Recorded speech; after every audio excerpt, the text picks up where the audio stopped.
Hi, I'm Greg Kesich at the Portland Press Herald, and I'm here with some star columnists who will all introduce themselves, starting with Cynthia Dill.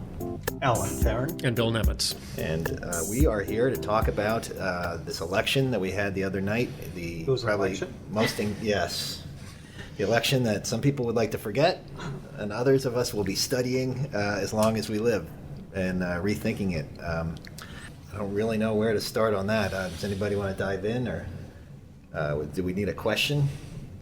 What now? What now? Exactly. I mean, the one thing I've heard a number of people have said to me, I feel like I did on 9/11. Mm-hmm. And not just that this is a terrible thing, because depending on your perspective, it's a great thing or it's a good thing, but it has a feeling of we're just entering a new era.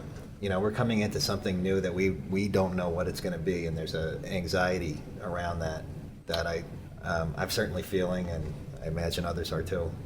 It's interesting. I don't feel like that. I spent the day on Election Day. I had to be at the Rochester Ward 2 polling place in New Hampshire at St. Mary's Parish. And the day was so busy and unfolded so smoothly with so many people coming in and out of this church to vote. And there was no violence. The election results were counted. I mean, the Electoral College is weird. You know, Hillary Clinton got the majority of the votes, but Donald Trump had a stunning Electoral College victory. He was, I think, magnanimous in his victory speech. Hillary Clinton was humble and gracious in her concession. The president has assured people that there'll be a peaceful transition of power. So while it's not the result I want, it feels nothing to me like mm-hmm. the day after 9/11. Mm-hmm. I don't feel... I think people felt like there was this sudden moving of the earth. You know, they didn't see this coming. But I agree with you, Cynthia. I think that I'm of the mind right now that I wonder going forward if the Donald Trump with whom we've all become familiar over the last 18 months is magically going to, maybe not magically, but suddenly going to evaporate to a large extent before our eyes. And what emerges, while certainly still not palatable to a lot of people, is going to be a much more measured and much less bombastic personality than we've seen until now. I think a lot of what we've seen over the last 18 months has been a very artful performance on his part that is aimed at first inflaming and then engaging his base. And I'm very curious to see what you mentioned about the election night. I'm very curious to see if this new measured tone of his is going to become the norm going forward. Well, it will be fascinating to see what happens when the campaign rhetoric hits the reality of Washington.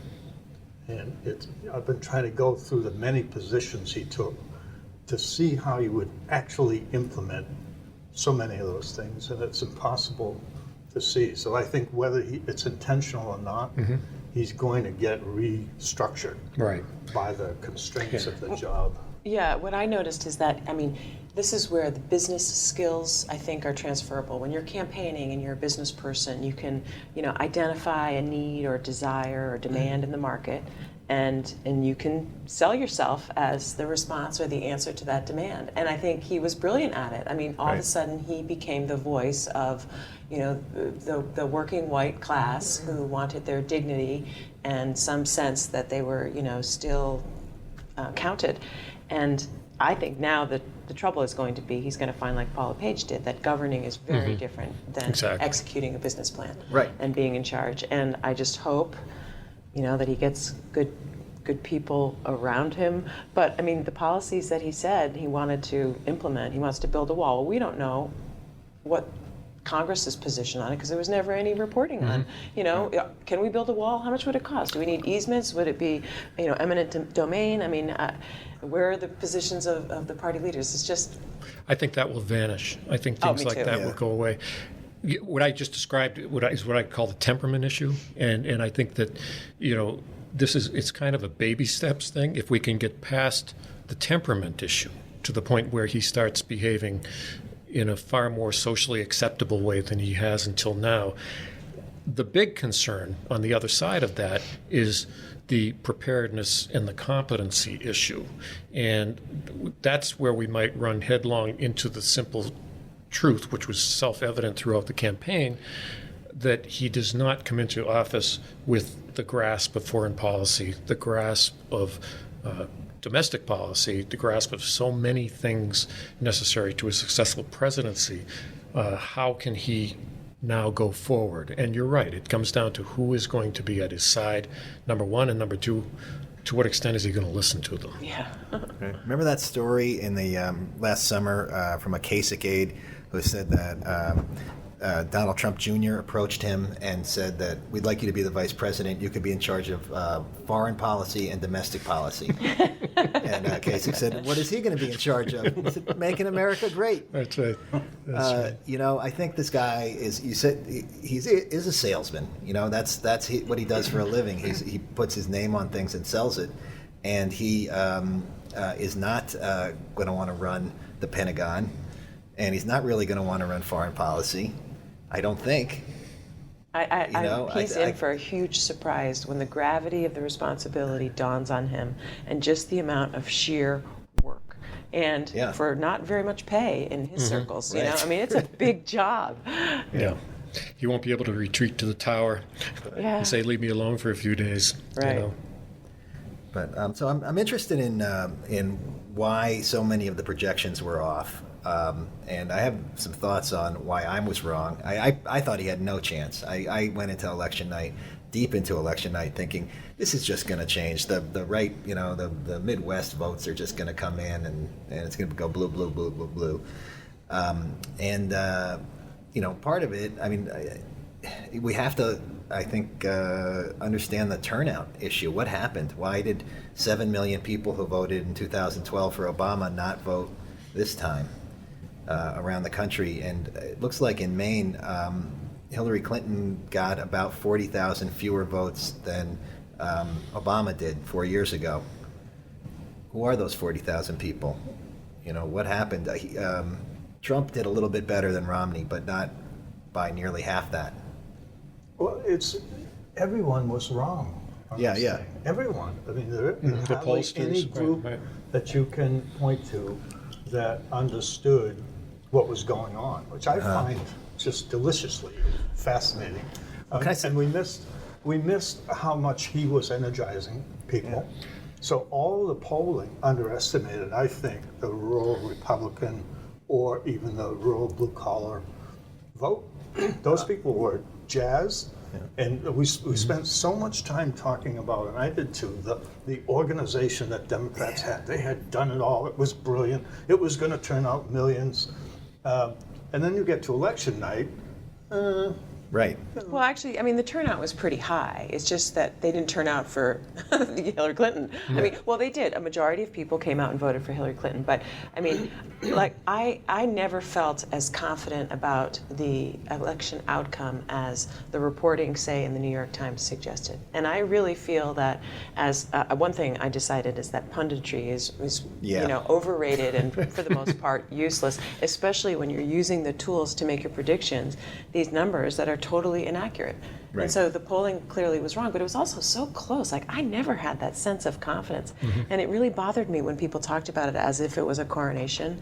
And boy, the writing was on the wall in Rochester, New Hampshire. There were guys in work boots coming in, you know what I mean? And it looked like they were just grabbing kids out of trucks and getting them to register and get in the polls. It was, I was like, oh my God, Trump's going to win.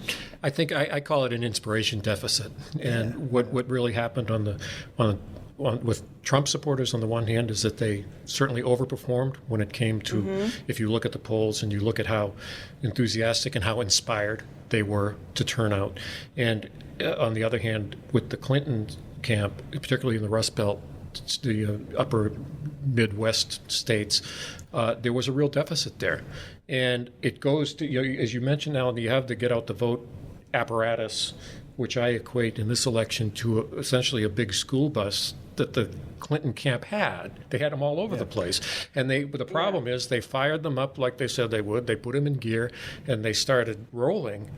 But there was no one on the bus. No, that's So not true. No, that's not. I have to say, like, just to give you an example, New Hampshire was a battleground state. Now, I'm not saying it was obviously it wasn't a plan that succeeded, but it came pretty close. And I'll just give you an example.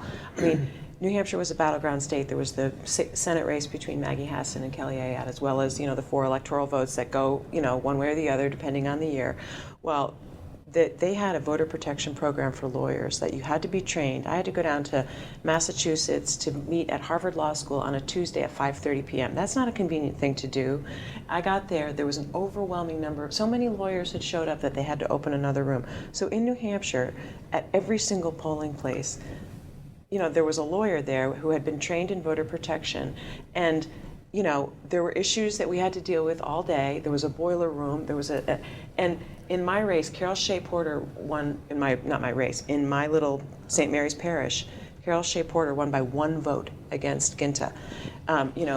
Maggie Hassan won overall the race by 700 votes. Yeah. Hillary Clinton won New Hampshire by maybe 400 or 500 votes. Now, that apparatus, that's because there was that organization. Correct. Was it reflected in the Midwest? Obviously That's not. where I but don't the think it other was. side Michigan, wasn't doing Wisconsin is a whole nother picture. The other side wasn't doing any of that stuff. No, there was a Right. Republican there. So that was the other thing we missed. And, But in terms of get out the vote, you mean? their organization was outmanned. And when Trump would do these rallies and fill a stadium, all the smart people would say, well, yeah, big rallies, that doesn't really mean anything. That doesn't, he just announced he's a star, he's a TV star. And it turns out that those rallies actually do mean something. Yeah, that was the get out the vote. That all you have to do is say, I'm going to be in town and the stadium is full. That tells you something really important. And a lot of this machinery that the Democrats have set up was built around Obama. For a coalition that maybe only he could bring together. They didn't come out in the midterms, and it was disappointing nationally. And I think you got to come back to the candidate. I think I don't think everybody. I think it's wrong to blame Hillary Clinton for what happened on Tuesday because there's a lot of forces at work. Right. But it looks like maybe she was the wrong kind of candidate for this election. Well, and I find it really distasteful when people blame someone after, when you have a contest or one team wins and one team loses, somebody's got to lose. And so, they fought a hard fight. Especially when it's this close in terms of the popular vote. It was so close. And in this, in this environment, I just think, like, why? I don't know. Because he's the weakest candidate in history. Well, apparently not. And that's Right. the thing. Apparently not. Apparently He's not not. the weakest candidate in history. He's a very strong candidate that just won I the wrote election. 3 or 4 weeks ago that it was Hillary's race to lose. Right. And all of the measures I had, she actually did all of the things she had to do. She ran a really good campaign. Yeah. Better than I think she ran in 2008. She killed him in those debates. Yes. So, and there were things that ultimately moved us over to Trump based on the email thing and the FBI statement and stuff that she really didn't have immediate control over. So I think that was a big factor. So I'm not blaming Democrats for not having a good organization and a good campaign. They did.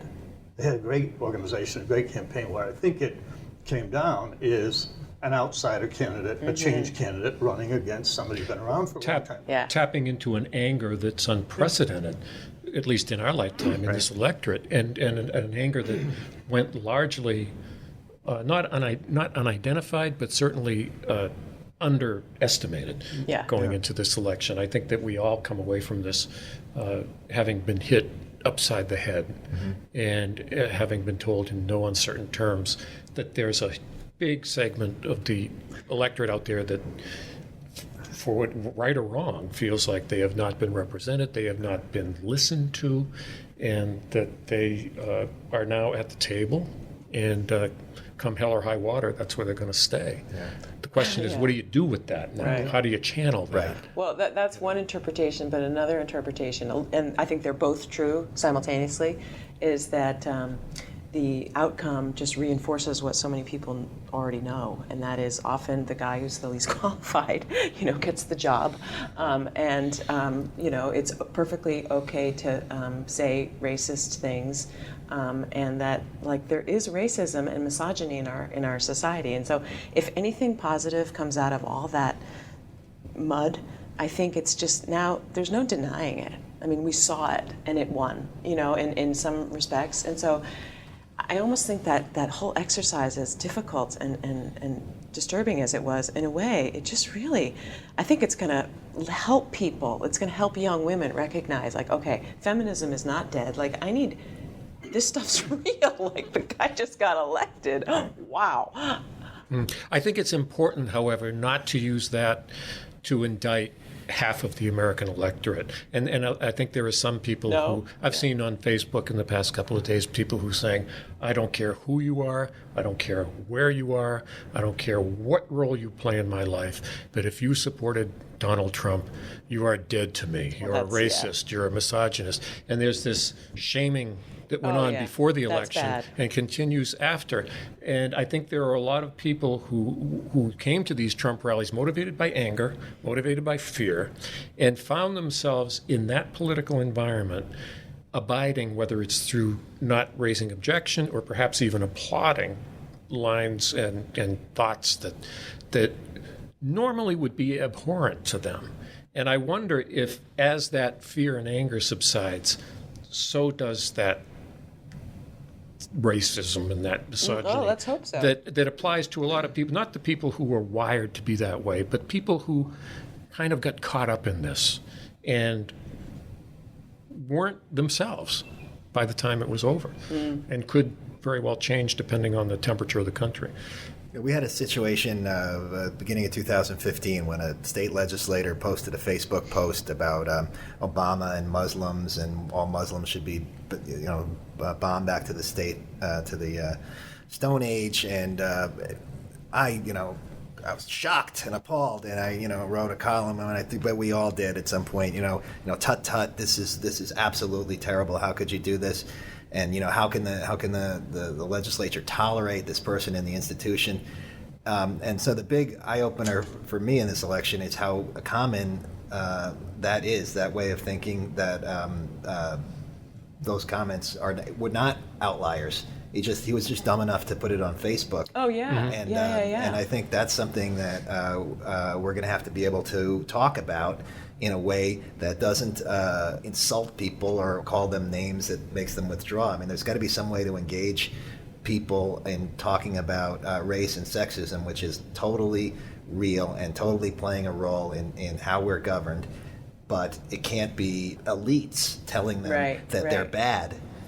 Guilt by association. And it's really hard to tell people that they're the beneficiary of white privilege or male privilege when the mill shut down, and they don't feel very privileged. Right. Well, they don't. And how do you have that conversation? To me, it was an election about change. I mean, it did include elements of other issues, but it was really a change wave. And I was looking back at the presidents that have been elected really since Carter. How many presidents have run as outsiders with some part of a wave about change? There are a lot of them. Mm-hmm. Clinton, certainly. Reagan. Mm-hmm. Reagan, Carter. Obama. Carter. Everybody but the first Bush. I mean, you could start with Carter, and you could say there are 5 different presidents who have run as outsiders against the people in Washington, in one way or another, more or less overtly. This is the 5th of them. Yeah. And it's very interesting to me how many people who voted for Obama in 2008 voted for Trump. Right. Yeah. And it reminded me of the Reagan race when, in the polling, if you asked who your second choice was for Reagan, you got Jesse Jackson. Mm-hmm. Telling you that the change impulse wasn't ideological, it wasn't even partisan. It was just who speaks loudly for change and who do I actually think can do change. And I think that was the weakness for Hillary. I mean, she could not make. Yeah, I mean, she's. And it is so much in parallel, as you wrote today, to the races we've had in Maine in the last 2 cycles, where you have somebody who's been around for 30 years, they're the embodiment of the status quo, and you get some, wild-eyed change candidate, and people say, I want change, or I'll take whatever I can get, I'll take that guy. Yeah, and I think this year, I mean, timing is everything, and this year, so much of it is the economy, stupid, and the economy that the Obama administration made was clearly better than what, he came into in 2008 after the recession, but all of the real gains have gone to the people at the top, and people definitely see. I mean, the Washington elite, the media elite, the political elite, there's no doubt that those people have a very good gig right now. And there's like this three-legged stool of wealth and insiderness that's kind of gross. And that's the one place where I think Democrats fell down. Is like you said, Trump would come to rallies. He wasn't bothering people every day for money.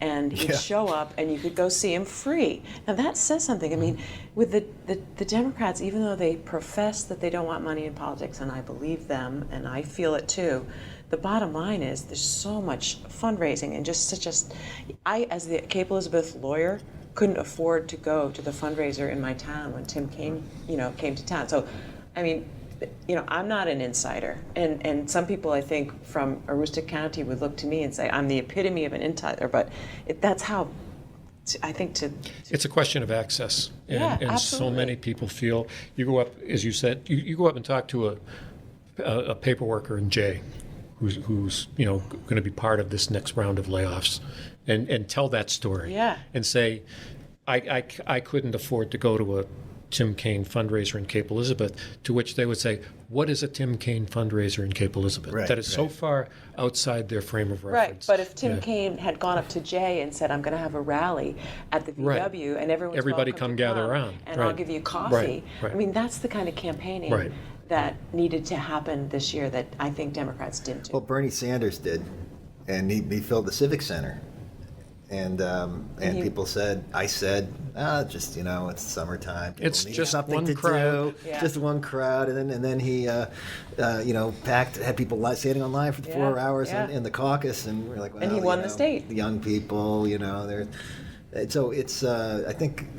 Right, there's been a lot of discounting of that kind of politics. Yeah, I think the real lesson. Get people excited. Yeah. The lesson here is from this election is never underestimate the power of boots on the ground passion. Yeah. And I think we did it. The media collectively, a lot of pundits and observers did a horrible job this cycle appreciating how much power there is there. And forget about extrapolating it into percentage of the electorate. Like you said, Greg, if you can put 30,000 people in a stadium just because you're there, that is not something to be easily dismissed. And Bernie showed it, and Donald Trump showed it. Those are the two in this election. So last week we were getting ready to talk about what the Republican Party was going to dissolve and fall apart, and had no future. But maybe we could have that conversation about the Democrats. What does the future of the Democrats look like? They're out of power. White House, both houses of Congress. Looks like they're going to lose the Supreme Court. The 30 governors. Many with both state legislatures. both state legislatures in Republican control. How does a party build from that? The loss of the blue-collar element of the Democratic coalition is in some ways the lasting story of this election. And if that is not turned around, you can make the numbers work in a presidential race. Barack Obama did it with 24% of the white vote. You can do that with an extraordinary message-driven campaign. In Maine, it's a huge problem for Democrats if they continue to lose the element that used to be the core of the party. I mean, I remember going to Democratic Party events 20 and 30 years ago that looked a lot different than the one I went to on election night. And when you look at where the blue-red breakup is, we saw this 2 years ago, the Democrats are essentially a coastal Greater Portland party with little tiny nuggets of votes along the 295 and 95 corridor. 30 years ago, those nuggets were giant. Yeah, but I don't think we're never going to go back to that. I mean, there's been a polarization. I think now that the Republican, because I just think that, why aren't because at the same time that the Democrats have been changing, the Republicans have been changing too, and so there's been sort of this realignment of the parties, and I think they'll continue to be. But let's not right now the Republicans, they have the House, they have the Senate, they have the presidency. That means the governing is on them. And I frankly feel a little bit relieved because they're going to soon find and soon demonstrate that these problems that we have in society are really complicated, and that unless there's policies that you can pass to address them, people are going to be unhappy. So 4 years from now, I think Democrats are going to rally around, hopefully, a message that can sort of demonstrate that, okay, Republicans have been in charge. This is what we have to offer. I think, the party system, ranked choice voting, I think is going to help. I mean, I really think that's going to help. I'm curious to see what happens with the Republican Party. I mean, it's the Susan Sarandon theory. Give it to them, let them have it. yeah, Right. It will hasten the revolution. Do you have any but ideas? you're right. I mean, there's been a lot of that sentiment out there right now. It's okay. Here you are. The clock's ticking. Right. It's all on you right now. I think a big factor going forward, only because they're going to become more and more a segment of the voting populace, is the millennial generation and those behind them. And I'm not sure that blue-collar, old Democratic vote is, I'm not sure it's salvageable at this point for the Democrats, and I'm not sure it really knows where to go, in keeping with what you said, Cynthia. I think that anger and frustration is going to go in the direction that it perceives the most relief. But when it comes to the old-style loyal Democrat or the old-style loyal Republican, what's going to be very interesting to me is to see which way millennials go as they look at an entire system that they generally consider to be broken, and decide how best can we influence that? Who best can articulate our message? and there's the opportunity for Democrats. I mean, we're talking as if Trump won, but he didn't win in Maine. I mean, Maine voted for Hillary Clinton by a. He almost won in Maine. But almost doesn't count in elections. You either win or you lose. Well, he split Maine for the first time in history. Right, yes, he did. But If you look at trend lines over time, though, millennials voted for Democrats too. That was my only other point. Go ahead. if you look at trend lines over time, Democrats have only won once a presidency in which they did not have a solid blue-collar voter bloc with them. Now, we're calling this now white voters. Okay, fine. But only Obama did that, and Obama was an extraordinary figure. And he did better with that group than Hillary Clinton. So I'm really talking about the longer-term trend. Yeah. Sanders indicated a way to go with economic populism, right? Which is also what Trump did, which Democrats used to do. It was the definition of Democrats as economic populists. And Democrats have been bleeding that. Republicans, to their credit, here in Maine and elsewhere, have taken it up. They've become the economic populists. Now, good luck in Washington when you have the corporate wing who doesn't want any of that stuff. The people who That's put what they're them going there. to figure out. Right. Where does that infrastructure bill go? That Trump is talking about, the greatest infrastructure anywhere in the world, second to none, goes to the Republican House of Representatives. Yeah. What are they going to say? Well, What do you do with trade deals that the corporate sector wants? What do you do with immigration policy the corporate sector wants? One thing, the new economic populist working class element, new to the Republican Party, doesn't want that stuff at all. So I'm just concerned that over time, Democrats have essentially ceded a big block of voters over to Republicans who now define themselves as the party of working people. Right. Well, and which just galls me. I know. Well, it galls started me about too. 8 years ago.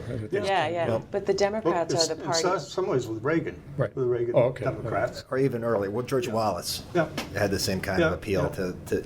I think when we talk about the working class, we all have sort of an image of a white guy that works in a factory, and that I think when you really look at, depending on how you define working class, if you do it by education or by income or job category, they are much more likely to be women, much more diverse than our educated. image. I'm talking about people who work hourly wage and service jobs sector are the real working class in this country. Oh, yeah. People who work at Walmart, people who work at educated. That's a useful way. I think that's one. It turns into a kind of an inflammatory term for a lot of people because it sounds like you're suggesting they're not smart. I'm finding that some backlash on that, but if it's hard to define exactly what it is. But yeah, it's people who have careers that don't require a college education, and these are people who are really more likely to be affected by, say, a minimum wage. Yeah, I mean, we all know who the care. working class is. Well, but we often start talking about the point is when the we talk about Democrats the are working now class. the educated party, and like I don't mean that in a snotty kind of way, but I mean that's what the demographic is now the Democrats all of a sudden is the party of the upper wealthy coastal elites who have higher levels of education, and so I think the strength that the Democrats have is just that, and to get out, and we've got to get out to these rural communities and educate people about some of the policies that they vote on that are against their economic interests. Particularly when it comes to this isolationist wave that I think is about to kick in, and the fact that if we can all just curl up into the fetal position and make the world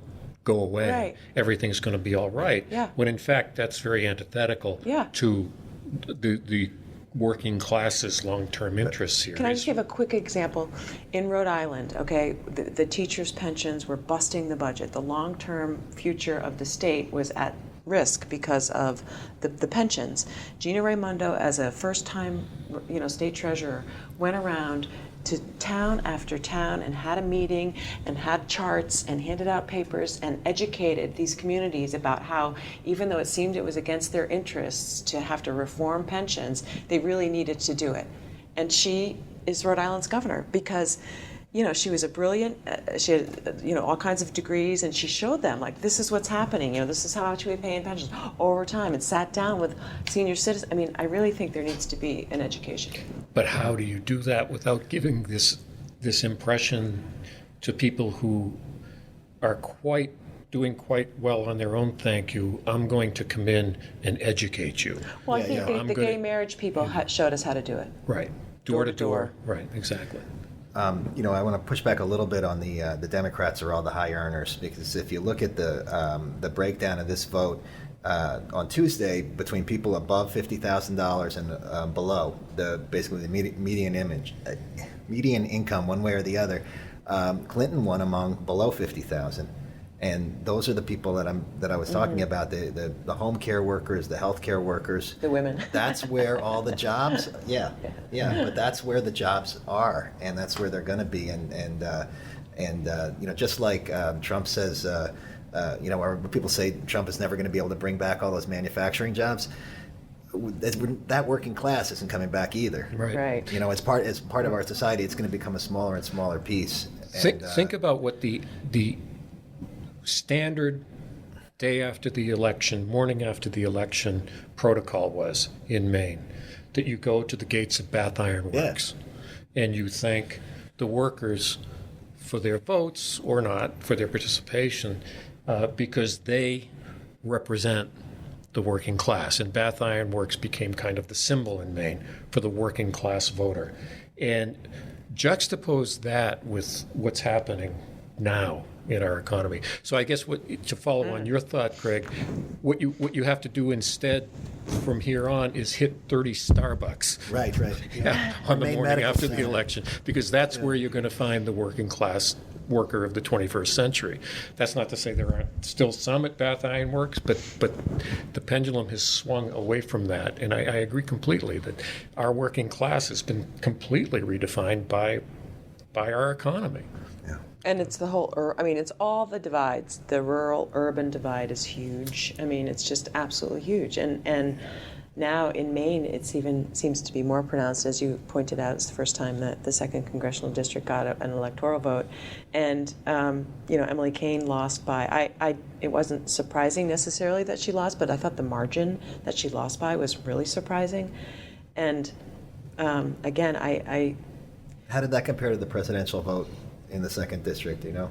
I think it was roughly 10% for both. So I thought it was like a mirror image. Yeah. I think it might have been a little closer for Emily. It was between 9 and 10%. Was it that much? Yeah. Yeah. But the second CD is an interesting illustration of the way the demographics and the political undercurrents have changed. So you had Mike Michaud, who was the congressman for some years and did quite well. And now you can't imagine, like, what Democrat would win in the second CD. It's very hard to see. You know, even the city, Lewiston, has changed. Yeah. So part of what I'm trying to get to is how do Democrats figure out how to define them however you will. When you start losing races by 10% in a congressional district, With all that money. that you Right. used to have, Right. you used to control that district. What happened to the mill towns? That's basically the question. Yeah. You know, before And- well- Tuesday, I would have said Troy Jackson would have been a good candidate in that Yeah. district. He barely won his Barely won, state yeah. senate race.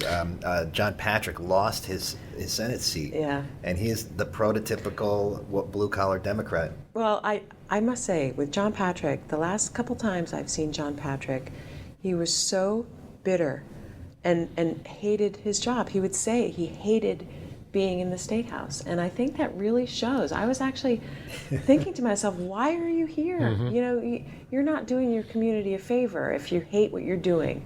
And so I really think that it's so, and this is obviously a cliche, but so much of politics is local. The people you see, whether Republican or Democrat in Maine, who are out in the community, who are listening, who aren't, you know, just spouting off the party talking points, who aren't, you know, constantly fundraising, who are just having coffee, listening to people, doing their constituent work, they did well. I mean, they did well. Kevin Battle, a Republican in South Portland. Okay, he doesn't vote with the party all the time. He votes his conscience, he votes with his district.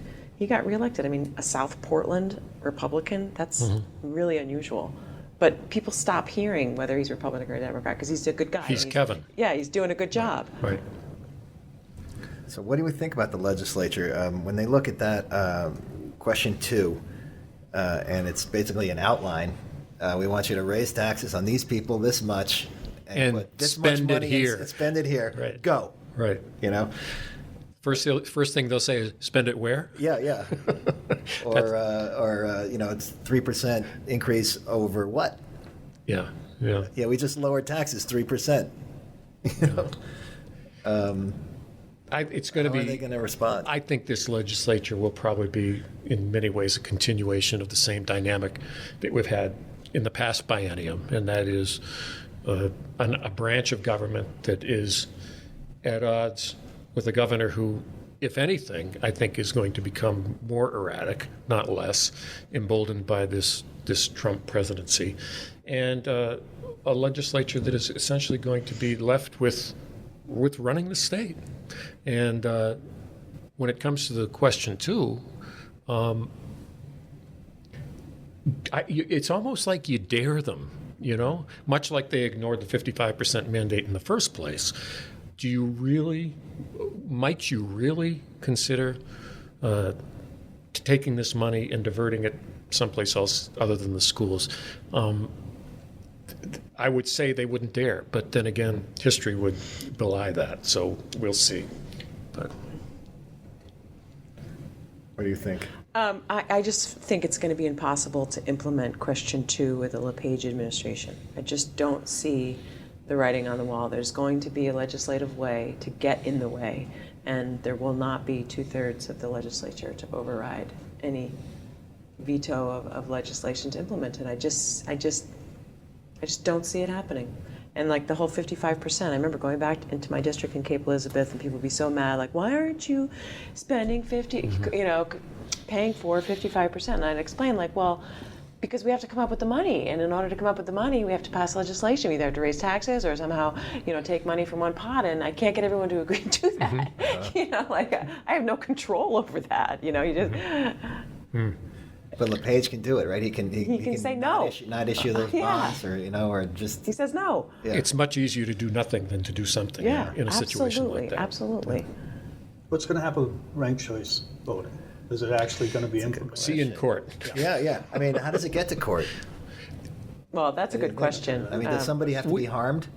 I'm thinking off the top of my head that perhaps you could try some sort of injunction, say that The I'll be- aggrieved voter?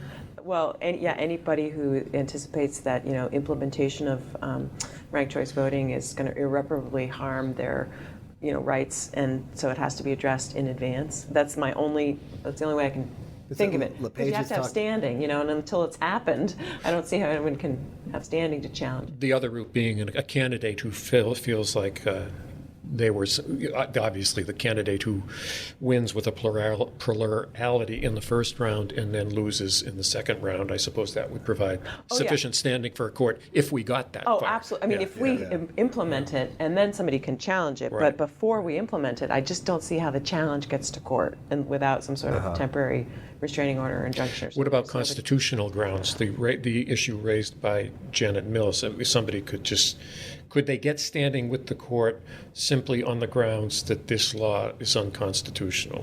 I just don't, first of all, the law has to pass, right? Because they can't just say, like, there's been a referendum, it's not law yet, but we need a ruling. That's not going to go. So the legislature, I think, has to pass. I don't think so. No, I think it I is. think It it's is just like any statute. legislative act. It's a whatever period of time. Doesn't it? But I doesn't, can't just go into court and say, like, I think this law is unconstitutional. I have to show harm. how it harms you. And I just don't, who does that right now? Yeah. So Well, how you will it get a change libertarian things? to say it harms my sensibilities. Yeah, yeah. Find me a federal judge that'll buy that, and I'll. I mean, so we have an election in 2 years, right? Yes. Yes. Every 2 years, we have a governor's race. We'll have our current governor says he wants to run against Angus King for the Senate. I mean, it'll make a big difference if that was in effect. I would make a huge difference. Absolutely, that would be fun. Yeah. Yeah, I think in many ways Angus King's political future could hinge on that. I Yeah. mean, if we, because he caucuses with the Democrats in the Senate, we forget that Angus is an independent, and that almost necessarily that needs to be a three-way race, unless the Democratic Party were to decide to toss in the towel Can they? I mean, preemptively. can they toss in the towel? Can they not yeah, field no, together? Can they nominate somebody? Well, we've had legislative races where they Right. haven't Yeah. forwarded a candidate. And But if per our earlier discussion about the future of the Democratic Party in Maine, it would not send a good signal if they were coming upon a statewide Senate race in 2018. If they were to say, "No thanks, I we're wonder not about we're that. not going to play." I'm not sure about that. You think they might stay out of it? I think unless you have a candidate that you're going to support, that the Democratic Party should say, look, Angus King, he's doing a good job for us, and we're going to spend our money and resources trying to get people in the legislature at the local races, and The maybe. party did that in Vermont with Sanders. Right. Yeah, I mean, Yeah, I mean, it would. Yeah, it would. I mean, I it think would that would certainly actually be strengthen the pragmatically. party. It would be Yeah. the thing to do, no question. And Nothing especially would. if LePage gets it. Yes, There'll be a robust absolutely. conversation on the Democratic side. absolutely. about Well, Paul LePage has already demonstrated that he can marshal 48% of the vote, Yeah. which is not enough in a two-way, but more than enough in a Yeah. three-way. So, Although yeah. Angus, in the three-way race that I ran with him and Charlie Summers, he got more than that. I Right, think. right. But You in still terms get of- the majority even in Yeah. a three-way. It is possible. Yeah, yeah. Thanks for reminding me that. That's what we're here for. Yeah, That's right. exactly. But in terms of the governor's race, I think that's going to be really interesting. We're talking about the Democrats, and I know this is sort of a postmortem, an autopsy of the Democratic Party because Clinton lost. But again, statewide, Shelley's in. The Democrats still have the majority in the House. There's been so the status quo is sort of the same. We voted for Clinton. It was a blue state. It wasn't a resounding victory, but the Republicans now going into the gubernatorial race. So is it going to be somebody like Roger Cates? Is it going to be somebody like Paul LePage? Is it going to be, Susan Mary Mayhew. Who's the Democrat? I mean, who are the Republicans now that Trump is the leader? I mean, what do the Right. Republicans stand for? I don't. Not Roger there's- Cates. Yeah. No, I've always thought Roger is actually the most electable of the bunch, but the problem is that it's the primary primary. problem. Like Peter He can't- Mills was last time. If You Roger would expect Cates- the same outcome. They don't. Yeah. But in a ranked choice Just race. in Well, bold- yeah. So, Yeah, so it's a does chance. ranked choice apply to primaries? Yes. It does. Yes, So, and yes, Roger, so- he's the kind of guy who would be everyone's second choice. But the way it's constructed right now, I don't know that it would. Right? I mean, because if you look at who votes in primaries, it might not be wise for him to go into a primary. He might be better off going as an independent. In That's the what I was just going general. to say. Yeah. That his route to interrupt. is as an independent. And the question then becomes, can he raise the money? Yeah. I mean, it becomes a financial issue at that point. So, I prevented would a look for sneeze. Bruce Column. Yeah. Oh, That yeah. way For a while, he's sort of an insider with the LePage team, and he would have that element. He'd have what we used to call the Tea Party element. Scorched earth Now campaigning. pretty much Which we now call the Republican Party, the Tea Party element. Yeah. So I would expect him to do something. I wouldn't be surprised. So- He's just going to wait and see what Congressman for Collins life does. just doesn't cut it, huh? It would be an interesting race if it was Bruce Poliquin versus Janet Mills. I mean, those are two hard campaigners, gritty, get down in the mud. I mean, it would be a battle. I mean, that would be a really exciting gubernatorial race. Yeah. Things to look forward to. Yeah, but again, you have the same change versus been around a long time. I mean, I love Janet, to be friend of mine, but that will be a difficult race for The resume change issue. candidate. Yeah. And Poliquin is a smart guy. Yeah. And he has morphed himself into the change player in a certain way, and he's been effective at it. Yeah. I can hear him now. Congress? What Congress? Right. Was I in Washington? Well, Run. I didn't know you loved me so much. but I mean, how long? He's ran now for, he's not exact. It'll be his fourth election. It's going to be pretty easy to paint him as a career politician, given that he's run for Senate, he's run for Congress, Yeah. he's run for Treasurer, he's run for Congress, now he's running for governor. Excuse me, who's the career politician? I mean, please. And Janet, I mean, she is campaigning every single week. She's in every single part. I mean, don't underestimate Janet Mills' no. grassroots, because she's just, Well, the Mills family. Yes. By extension. Yeah. She is working Runs hard for it, too. already. Yeah. Yeah. Yeah. It's going to be a crowded Democratic primary, too, however. And I think that there are going to be some candidates that might shake it up. I And think there may be independent candidates. We don't know yet. Yes, May exactly. well be. Yeah. I think what's interesting is like the system that we have isn't perfect, and people get so frustrated with it. But like the filibuster. Okay, so for how long have Democrats in Washington railed against the filibuster? And now the filibuster is our friend. It's like the only thing we the have. filibuster. And then you look Until at, it isn't. Until it isn't. But right now, that's all we have in Washington as yeah. Democrats is the filibuster in the Senate. Right. That's it. That's our power. And then you also look at the Republicans now have been so irate with Obama's, in their mind, overreach, and so they've been working on these proposals to clamp down on executive power. Well, great, we're all for it. Let's clamp down on executive power. I mean, With Donald Trump, they may just continue to do that. Well, exactly. Yeah, exactly. So Right. that's what's just so fascinating about politics is like what you don't like, and like the Electoral College. Well, Trump, when Romney didn't, whatever, he was tweeting the electoral. This is not a democracy. How can it be that, I think it was when Gore those won. things we used to hate. Yeah. We changed our mind. Exactly. We love it. What a now. difference an election makes. Yeah. Right. Yeah. All right. I have one last plea. Oh, good. Could we please, and this again is generated by Facebook, could people please just leave our kids alone? I have had it up to here with people going on social media over the past 3 days talking about how traumatized their children are by this election. I've got these email blasts from these, do-gooder organizations saying 10 ways to tell your children what happened in the election. And I think back to my childhood, and I'm talking about, middle school age. I'm not talking about high school kids. They should be engaged, but younger than that. And if, in fact, our children who are like 8, 9, 10 years old were as engaged in this election to the point where they are now genuinely traumatized by the outcome, I would submit that they didn't spend enough time outside. Yeah, I absolutely agree. That was my problem. That's a lot of projection. I mean, I think that's a lot of projection. Like in my case, my college kids, they were very engaged. They voted. They followed along. That's different. We were Yeah, texting, right. but they weren't worried. They were worried about how I was going to be.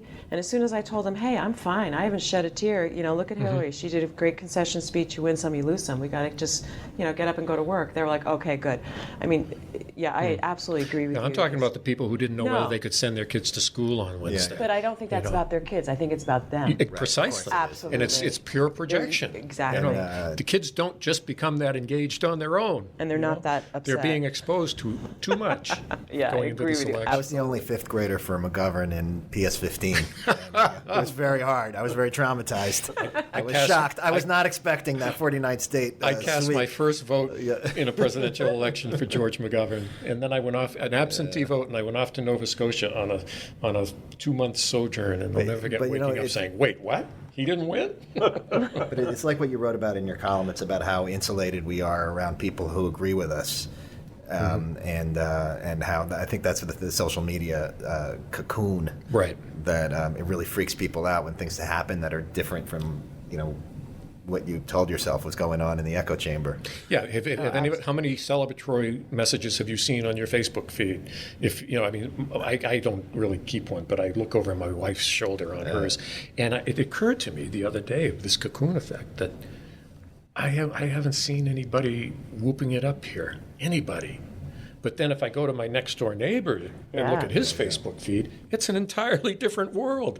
They're all popping corks over there. So, well, this has been fun. We could probably do this for another hour, but I think we'll wrap it up now and try to come back again next week and talk about something else. Like get a good night's sleep. Election. Talk about the 2020 presidential election. Right. Ready to start. So this is the Portland Press Herald, and thank you.